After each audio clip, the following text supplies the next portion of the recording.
Hey guys, John V here from PhoneArena. Right now you're watching our video review of the LG G Flex. So this year LG has been very aggressive. We've seen already how well the LG G2 has performed, and now they're trying to shake things up with the LG G Flex and its curved design. Looking at the handset for the first time, it looks very similar to any other smartphone out there, but when we look at it from angle, that's when we begin to realize that it's very peculiar looking. There's a lot of cool technology behind this. Now some will argue that it's a little bit more on the novel side, while others say it's very innovative. No doubt the handset is very cool with all those new features in tow, but in the end, is it going to make it a practical device to use on an everyday basis? Let's find out in this review right now. So here it is, folks. The LG G Flex is a very interesting looking smartphone, and even though we've seen curved smartphones before, this takes it to a whole new level. Now, for it to look at the handset from either the front or back, it looks very similar to the LG G2 before. It utilizes the same design characteristics, so essentially it's just a larger size version of the G2, making it a phablet. One thing in particular to note is just the placement of the power and the volume controls. Just like the G2, it's in the rear of the phone, but this time they improved it here with the G Flex just because the power button and volume controls are a lot more distinctive. However, it's only when we look at the handset from the side profile view that we begin to notice that it's a very different looking smartphone. You could see it employs a curved design, which gives it a very distinctive quality to it. At the same time, there's a lot of technology involved with it. Now, this is a pretty exciting phone from a design standpoint just because it employs so much technology. For starters, it features a flexible plastic OLED display. You have a stacked curved battery, and finally there's the self-healing property with its rear casing. Like many of the phones on its lineup, the G Flex here is also constructed out of plastic, giving it a very lightweight feel, and it's used primarily because of its flexing properties, whereas metal wouldn't bend as much. This is seriously the Wolverine phone. If you know the X-Men comic books, you know that mutant who has the ability to actually heal very quickly. And that's what we get here with the LG G Flex, just because it utilizes this new technology where its rear casing has this resin material that gives it some self-healing properties. Of course, we had to put it to the test, so we did end up scratching the back casing here. Now, it does a great job for minor scratches, and we have a few right up here. It's kind of invisible now, but for deeper scratches, it still proves to be a little bit visible, but compared to what it was initially, it does a better job maintaining that clean finish. LG states that the self-healing property of the rear casing is aided by warmer temperatures, so it's able to actually go back to a clean finish faster, but if it's under room temperature or colder temperatures, the process can take several minutes. But in our case, that deep scratch pretty much disappeared after a few minutes when it was in our pocket. And just like Wolverine, the LG G Flex is very durable. It's able to withstand a good amount of pressure. So even if it's curved, if you sit down and you have this in your back pocket, and you sit down on a chair and you flatten out the device, there's no damage incurred to it. It's very durable, resilient, and of course that flexing helps. And it's naturally aided by the plastic OLED display it's packing along, as well as the curved battery. There's a 6-inch 720p plastic OLED display in this phone, so it is in the phablet category. Now you're wondering why they decided to go with 720p as opposed to 1080p. It's pretty much due to limitations at the moment. For the most part, the display is sharp and we're able to view minuscule text from a normal viewing distance, but after being used to 1080p resolution on giant-sized screens, we begin to notice that it doesn't quite match the sharpness and clarity of those screens. Inside of here is a POLED display with the P in it standing for plastic. Now other displays rely on a glass layer, but this one utilizes a plastic one, and with that, it gives it its flexing properties, and at the same time, it's less prone to shattering. Much like other OLED displays, this one here is very oversaturated with its color reproduction. It gives it a nice iridescent glow look to it, but at the same time, not really the most realistic thing. But luckily, in the settings, you can adjust it to give it a more neutral tone. It also features some wide viewing angles and maintains its clarity very well, but its outdoor visibility is not so great just because it tends to wash out. However, there's just one distracting thing that we find with the display. Now, it's not noticeable right away. You gotta look very close, and actually it's most noticeable when we set the brightness around the 50% mark. Now, it's gonna be kind of hard to show you here in the video, but what happens is that we notice some weird banding going on with the display. It gives it a very splotchy look, and at times it seems a little bit distorted at different angles. The usual set of Android buttons are incorporated into the software. Meanwhile, above the display, we have its earpiece, the light and proximity sensors. You have an LED notification light as well, and a front-facing 2.1 megapixel camera. Around its trim, we have a 3.5mm headset jack, the standard microphone, a micro USB 3.0 port so you get faster data connectivity and charging. You have a micro SIM slot on the left side, and the top side we have just a noise cancellation microphone. In the rear, we have a 13-megapixel autofocus camera, which is surrounded by an LED flash and IR blaster, essentially turning into a universal remote. And towards the bottom right corner of the back, you have the speaker grill. So it's running the same exact software experience that we've already seen on the LG G2, which is nice just because there's a ton of useful features. Some people might think it might be too overboard, but there's a lot of enhancements found with it. So it's a customized Android 4.2.2 Jelly Bean experience. So the presentation is the same from before, as well as the features, but they do tack on some useful ones as well. The first new feature I'm going to talk about is the swing lock screen. Now, as its name implies, it pertains to the lock screen itself. It adapts to the time and also weather conditions.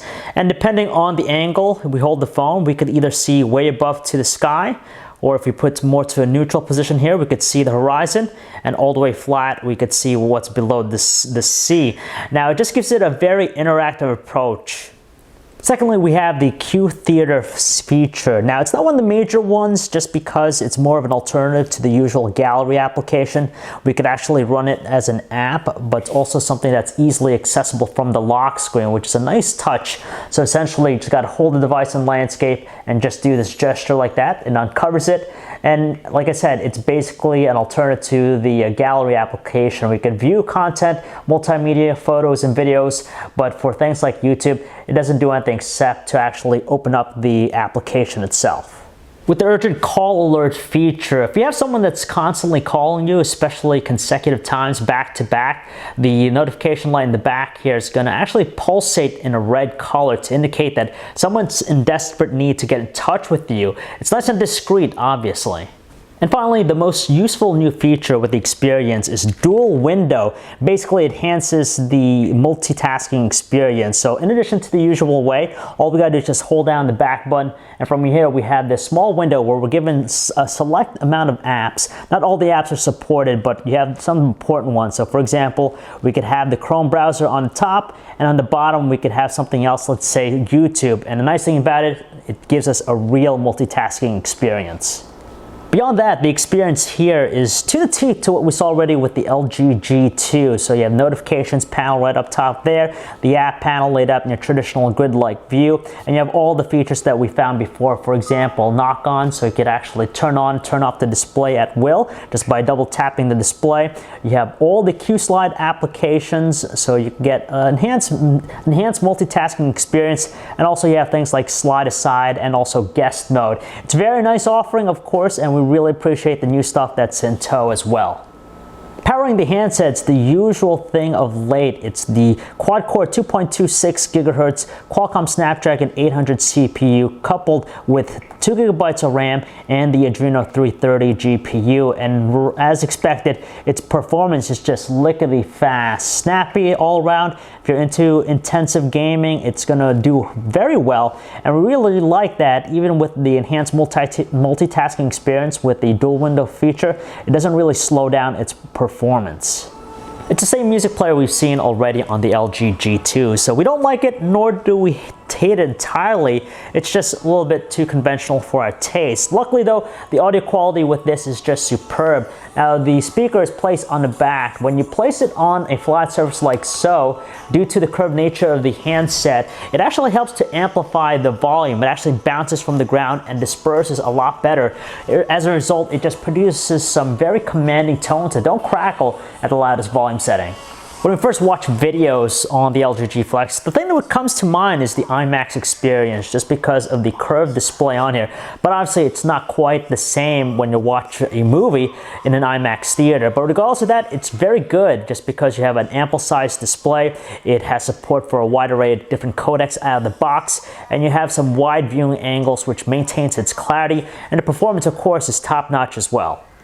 LG didn't mess around with the camera app too much. It's the same one from before that we found with the LG G2. So there's a lot of cool shooting modes available to it, an exorbitant amount. And the nice thing about it, if you scroll through each one, they'll tell you what the description is about them. And on top of that, you naturally get some manual controls as well. So we can adjust things like the brightness, the ISO, the white balance, and even apply some color effects all directly with the camera application. What's new though is the enhanced face tracking detection system. So basically, if you want to take a selfie with the rear camera, just because the camera itself is far better when quality versus the front facing one, you're going to be aided with the LED notification light. So basically, when it turns green like that, it knows that it detects the face and you're centered. So then you can just snap the shot like so. The more pressing matter, of course, is the quality put out by its 13 megapixel autofocus camera. Now, it's worth mentioning that it doesn't feature optical image stabilization like the LG G2, so its shots tend to seem a little bit hazier than we like. But despite that, if you're going to be using them for 4x6 printouts, it's ample enough. But if you're going to blow them up anymore, it's not going to have the best results. Details are average looking, colors are neutral, and exposure seems to be nice and balanced. Under lower lighting conditions, we appreciate that it has a higher exposure, so the photos themselves generally tend to look a lot brighter, but it doesn't look as crisp as we'd like, just because the expense is made with detail, so it tends to become very grainy and speckled looking at times. But luckily, at least noise is kept to a minimum.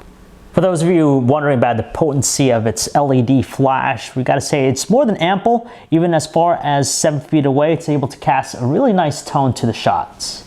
Just like the G2, the G Flex features 1080p video recording at 60 frames per second, so it has that very nice flowy look to it, and overall we're happy with the results just because the quality is far better than its still image shots. So you get some crisp looking visuals, you have instantaneous continuous autofocus, a gradual exposure, even the audio recording is nice and distinctive and clear, and there's very few distracting things about it, except for a digital zoom. Of course, when you go all the way up to the max 8x digital zoom, it tends to look rather pixelated.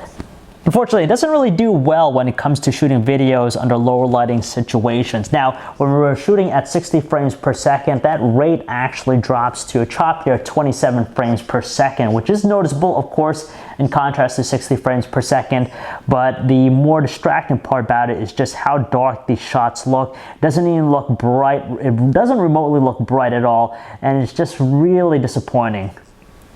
Call quality is excellent with the LG G2. That's because both the earpiece and speakerphone produce very strong, powerful volume tones, but there's a little bit of hiss with voices through the earpiece, but it's not too distracting. The other nice thing about it is just the curvature. It kind of helps in that, just because both the earpiece and the microphone sit very closely to our ear and mouth as we're using the device. And on the other end line, our callers had no complaints whatsoever, as they're treated to very clear voices on their end. One of the disappointments here is battery life. First, it's packing along a very beefy sized 3500 milliamp hour battery, and in our experience, it's able to pull roughly 1 day of heavy usage from a full charge, which doesn't say much just because we're using it with AT&T's network and only with 3G data connectivity, not even LTE, so it makes us wonder a little bit what's going on there. But it's worth mentioning the technology behind the battery. It utilizes a patent technology that LG developed using a stack and folding design, so it's able to flex in conjunction with the handset. So the big question that remains is whether or not the LG G Flex is a home run out of the park.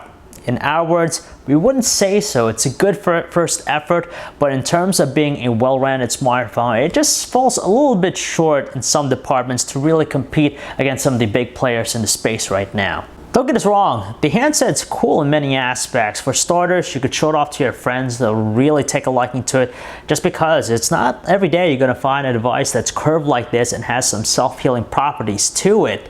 But as a whole, it still doesn't quite meet the rigorous demands of a power user. When you think of performance out of the camera, to the depth of features with the experience, and of course the total specs package, you got to really think about it, more so with the price point as well. With an unsubsidized price point of $940, it's an expensive investment you're going to have to dish out.